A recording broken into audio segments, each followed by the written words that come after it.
Eu vou conversar agora com a presidente da Fundação Oswaldo Cruz, a professora Nízia Trindade, que está à frente do trabalho dessa fundação, que é fundamental, que é referência para a América Latina, determinado pela OMS, é fundamental na luta contra a pandemia no Brasil, né?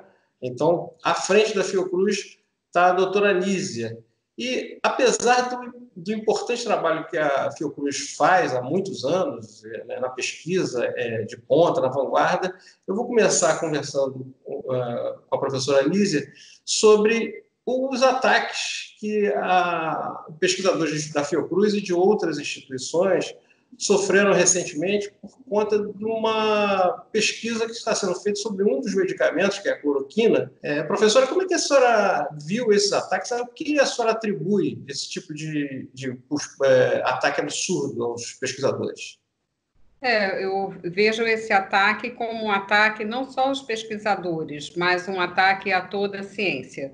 Não por acaso, além do Conselho da Fiocruz, também a Sociedade Brasileira para o Progresso da Ciência, a Sociedade de Medicina Tropical, várias instituições científicas se posicionaram, a Academia Nacional de Medicina se posicionaram todas em favor do respeito à pesquisa científica, da preservação do trabalho dos pesquisadores. Não se trata de ser a favor ou contra o medicamento, isso não teria o menor sentido. Toda a orientação da ciência a nível internacional é para que as pesquisas com relação a tratamentos possíveis sejam feitas a partir de medicamentos já conhecidos. Então, eu vejo esse ataque não como um ataque à Fiocruz ou ao grupo de pesquisadores específico, mas como uma ameaça ao trabalho científico, que todo esse trabalho passa por comitês de ética, há um comitê de segurança de cada pesquisa que envolve estudo clínico, que envolve vidas, que envolve pacientes, todos esses trâmites foram seguidos e nós estamos acompanhando. Então, é dessa maneira que o nosso conselho se posicionou. E houve uma resposta das autoridades, os pesquisadores estão, nesse momento, com insegurança, já foram identificados autores, houve essa resposta? Por enquanto, não assim, o que nós fizemos e tivemos um contato da comissão do Congresso, há uma comissão externa acompanhando o coronavírus, entrou em contato comigo como presidente da Fiocruz, eu passei todas as informações e temos feito isso em relação a todas as instâncias. Nessa pesquisa, inclusive, tinha sido acompanhada pela Diretoria de Ciência e Tecnologia do Ministério da Saúde. Então, sempre temos esse cuidado, que é como procedemos com as nossas pesquisas. Enquanto a gente vê esses ataques aqui no Brasil, a OMS, quer dizer, também por uma parte pequena de pessoas que tomaram essa atitude, né? Enquanto isso, a OMS, que é o órgão principal em relação à saúde no mundo, reconhece a Fiocruz como a instituição de referência para o combate à pandemia na América Latina. O que isso representa, professor? O que é exatamente a atribuição da Fiocruz aqui para a América Latina?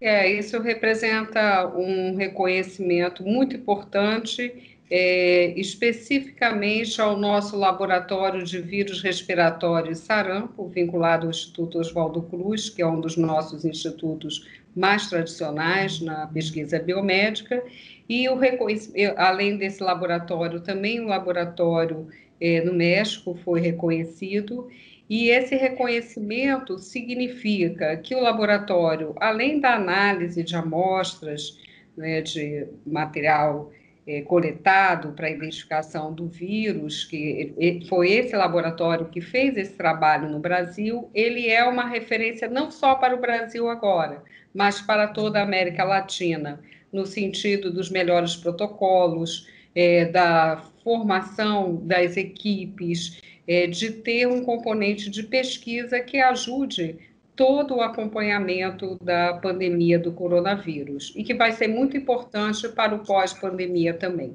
não é? Por exemplo, esse laboratório participa, para você ter uma ideia, é sempre uma contribuição para análise de testes, para todo o conjunto de medidas que envolve o material onde se identifica o vírus. Uhum. Uma das frentes da Fiocruz é a produção de testes, né? Qual é a Exato. previsão dessa produção? Qual foi o que se conseguiu aumentar nessa produção de testes? Essa produção ela tem implicado um esforço imenso da nossa instituição, por um não diria por sorte, porque isso é fruto de muito trabalho, de muita atividade de ciência e tecnologia. A Fiocruz tem um laboratório de produção de vacinas, de biofármacos e também desses testes, que é Biomanguinhos, e associado a esse esforço também o Instituto Brasileiro de Biologia Molecular do Paraná. Nesses institutos, nós, então, conseguimos otimizar a produção desses testes e nós vamos chegar agora, a partir de maio, à produção de 2 milhões de testes por mês, totalizando ao final do período, isso até final de agosto, 11 milhões de testes acumulados, e com isso, eu acho que daremos uma contribuição muito importante para esse processo de testagem, com um teste molecular, ou seja, é aquele teste que tem uma eficácia comprovada e uma acuidade para identificar as infecções já desde o início de seus sintomas. Então, isso é um grande avanço. E, junto com isso, pretendemos também contribuir, através do Ministério da Saúde, para pensar as melhores estratégias para todo o sistema de vigilância, para os laboratórios dos estados, de maneira que não haja exames na fila, né, como se diz, contribuir nesse esforço, que é um esforço nacional.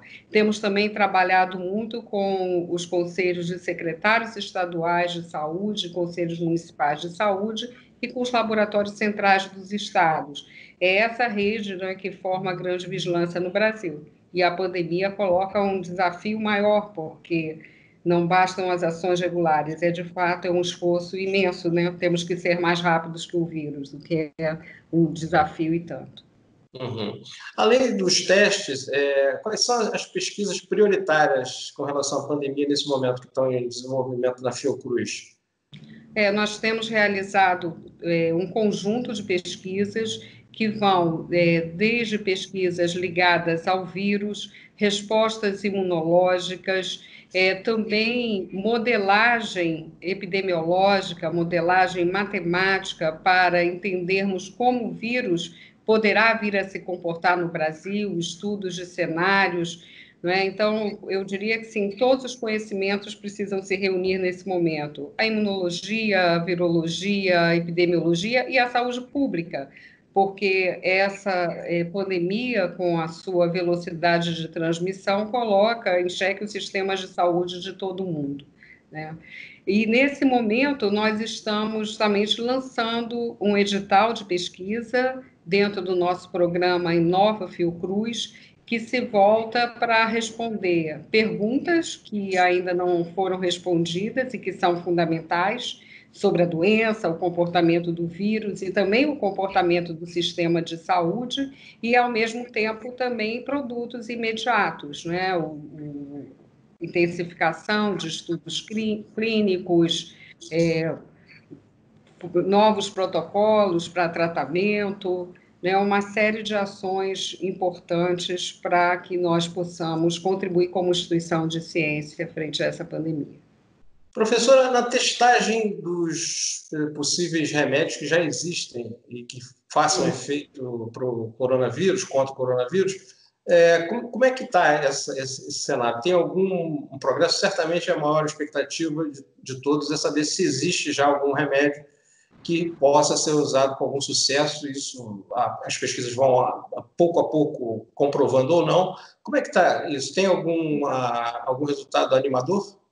Não, resultado, infelizmente, ainda não temos, não é? Além do estudo que você fez referência sobre cloroquina em Manaus, nós participamos de um grande estudo clínico, o estudo Solidariedade, coordenado pela Organização Mundial de Saúde, e esse estudo vai avaliar a possibilidade terapêutica da cloroquina, da hidroxicloroquina, de alguns antivirais, e nós somos, a Fiocruz é a coordenadora, através do seu Instituto Nacional de Infectologia, desse estudo no Brasil. E esse estudo envolve 18 hospitais em 12 estados, então é um esforço realmente muito intenso, muito grande em rede, né, em uma rede de estudo clínico.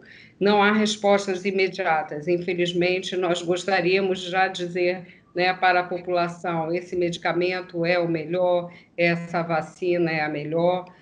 Por hora, as medidas são medidas de prevenção não farmacológicas, né, o isolamento, a distância social, os cuidados de higiene, que não são medidas simples, sabemos, mas que são as medidas recomendadas a nível internacional, são as medidas recomendadas pela Organização Mundial de Saúde.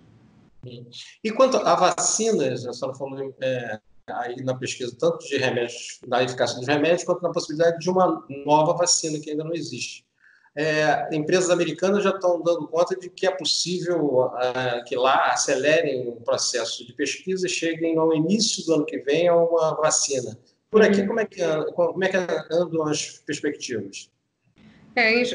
Nesse caminho das vacinas, nós temos feito discussões e aberto possibilidades de trabalho conjunto com laboratórios de todo o mundo também, né? Tanto o setor público quanto o setor privado, sempre também com uma preocupação muito grande. A nossa instituição é signatária de uma rede de pesquisas que tem como objetivo o acesso, né? Não adianta produzir uma vacina ou chegarmos a um novo medicamento sem que haja garantia de acesso, principalmente nos países do chamado Sul global, né, dos países em desenvolvimento, de baixa e média renda, da América Latina e da África. Então, quando a senhora diz acesso, a senhora diz custo, né? Exatamente, que as pessoas tenham acesso, que chegue à sociedade. Então, este é um ponto muito importante. O segundo ponto é que nós temos uma tradição de transferências tecnológicas. A vacina de febre amarela, que hoje nós somos o principal responsável, né, por essa produção no mundo, ela é fruto de uma transferência tecnológica da Fundação Rockefeller para a Fiocruz, né? Biomanguinhos é o nosso instituto, o produtor de vacinas. Então, a nossa expectativa também é que essa área de produção, e a pandemia também mostra a importância, né, do país ter uma autonomia na produção de vacinas, de insumos e mesmo de equipamentos, né, que está se vendo essa carência, não é, em todo o mundo, essa concentração, né, num único país. Então, tudo isso faz com que a Fiocruz também seja uma instituição que possa dar respostas para o futuro.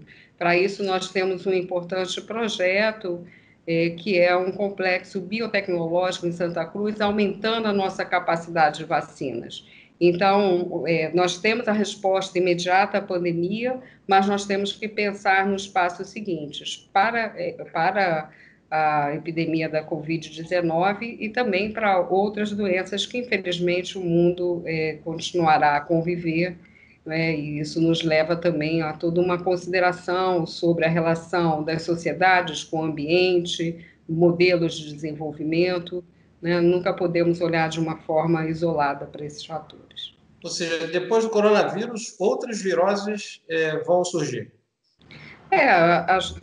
Isso já é algo que já vem acontecendo no mundo, e esperamos que não com essa violência, né, no sentido mesmo da velocidade de transmissão e dos casos graves com complicações que levam tantas pessoas ao mesmo tempo para a unidade de tratamento intensivo, né? Esse é o grande dilema, né, que o mundo hoje está vivendo, mas temos que nos proteger. E, além disso, até termos a imunidade, a vacina será necessária e o acompanhamento epidemiológico dessa pandemia. Ou seja, essa pandemia, ela não termina no curto prazo, né? Nós temos que pensar que até termos uma vacina, estaremos sujeitos a ciclos de doenças, coisas que ainda não sabemos, né? Não, também não quero fazer aqui nenhuma previsão, coisas que estão sendo estudadas e caberá a pesquisa científica nas diferentes áreas que eu comentei, nos apontar esses cenários. Professora, o isolamento social, como a senhora disse, é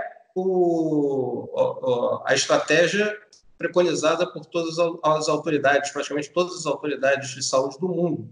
Isso está sendo repetido nos meios de comunicação, mas a gente tem visto nos últimos dias um aumento de pessoas em circulação nas cidades, nas grandes cidades e nas periferias.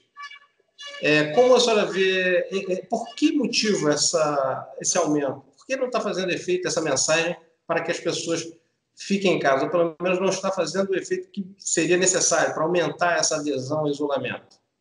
Em primeiro lugar, não é fácil lidar com esta situação. Não é uma situação nova. Pela primeira vez, eu, como cidadã, como pessoa, vivo este momento como esse, acredito que você também, né, e grande parte da população, uma experiência semelhante no nosso país em termos de quarentena, mas era um momento muito diferente da história, só ocorreu com a gripe espanhola, né, que teve um efeito de uma mortalidade intensa e que foi um gravíssimo problema, né, logo após a Primeira Guerra. Então, eu acho que há uma dificuldade, né, desse entendimento, mas eu creio que com toda essa dificuldade, grande parte da população está entendendo a gravidade e é propensa ao isolamento sanitário. O que precisamos também são de medidas que não só reforcem a comunicação, mas que tornem viável esse isolamento em alguns grupos vulneráveis que têm mais dificuldade. O setor informal, os trabalhadores informais têm muita dificuldade, né? Para isso, teríamos que ter um reforço das medidas de proteção social. Temos agora, né, a destinação de R$600 para permitir a esses trabalhadores que fiquem em casa, mas creio que precisemos de mais medidas em relação às pequenas e médias empresas para dar esse suporte. Além disso, muitos grupos vulneráveis vivem em localidades de altíssima densidade demográfica, localidades que são aglomeração, né? E as próprias casas, muitas vezes com um único cômodo, 7 pessoas no mesmo cômodo. Então, são questões de um país marcado por profunda desigualdade social, né? Ao chegar ao Brasil, o vírus, né, tem essa realidade no seu processo de expansão. É diferente se olharmos para a Europa e mesmo diferente de outras realidades na Ásia, né, por onde a pandemia teve seu início, na própria China, né, e na Coreia. Né? Então, é um país continental, com uma grande diversidade regional, com uma grande desigualdade social, então tudo isso se reflete. Temos que trabalhar medidas específicas. Na Fiocruz, por exemplo, nós construímos um fórum conjunto aos comunicadores populares, para dessa forma termos realmente mensagens que cheguem às pessoas. Há uma grande rede de solidariedade em relação a essas populações vulneráveis em locais de mais baixa renda e de muita aglomeração, favelas, periferias e outros locais.